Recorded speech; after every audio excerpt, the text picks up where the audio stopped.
Uridu an atasaddaqa. Gusto ko na magkawanggawa ako.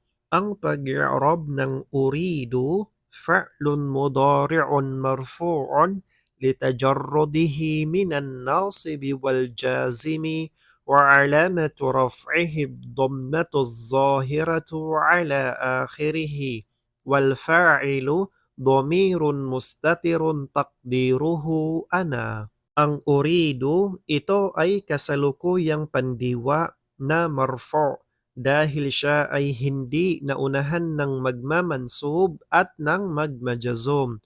At ang alamah palatandaan ng kanyang pagiging marfu' ay ang klarong dhammah na makikita sa kanyang dulo at ang kanyang fa'il, ang gumawa ng gawa ay dhamirun mustatir, dhamir na hindi nakikita, itakdir siya, isipin siya bilang ana, bilang ako. An harfu nasbin wa masdarin wa istiqbalin mabniyun ala sukuni la mahalla lahu min al-i'rab. Ang an, ito ay harf na gagawin niyang mansub ang kasalukuyang pandiwa at gagawin niyang salitang ugat at ito ay tumutukoy sa hinaharap. At siya ay mabni sa sukun, manatili sa sukun at wala siyang kinalalagyan sa pag-i'rab. Atasaddaqa fa'lun mudari'un mansubun bi an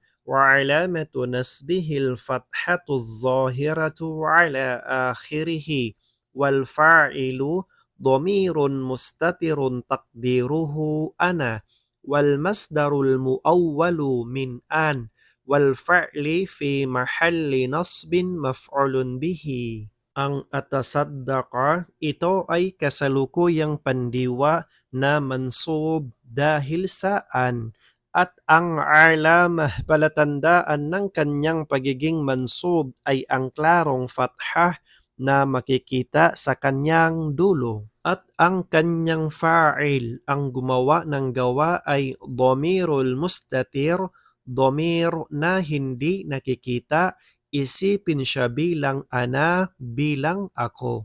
Ang kahulugan ng salitang ugat sa pinagsamang an at ang pandiwang atasaddaqa, ang kanilang kinalalagyan ay mansub dahil sila ay maf'ulun bihi.